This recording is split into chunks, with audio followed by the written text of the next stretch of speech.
সহজ করে দেন। ছেলে যদি মেয়েকে পছন্দ করে, মেয়ে যদি ছেলেকে পছন্দ করে, ছেলে যদি নামাজি হয়, কর্মঠ হয়, মেয়ে যদি ভদ্র হয়, বাদ সাধবেন না, বিয়ে দিয়ে দেন। কারণ বিয়ের চেয়ে ভালো কাজ আর হতে পারে।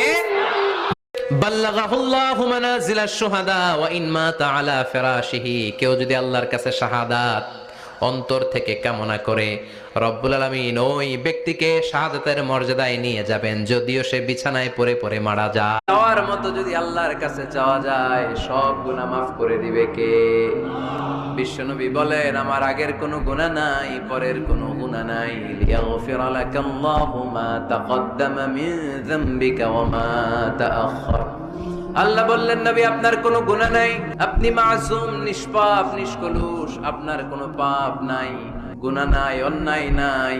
তারপরে বিশ্বনবী বলেন, ওয়াল্লাহি লা আস্তাগফিরুল্লাহ ওয়া আতুবু ফিল ইয়াউমি আকসার মিন ৭০ মাররা। প্রতিদিন আমি বিশ্বনবী ৭০ বারেরও বেশি আল্লাহর কাছে তওবা করি। কয়বারের বেশি? কোনো গুনাহ আছে? কোনো পাপ আছে? কোনো অন্যায় জীবনে করেছেন?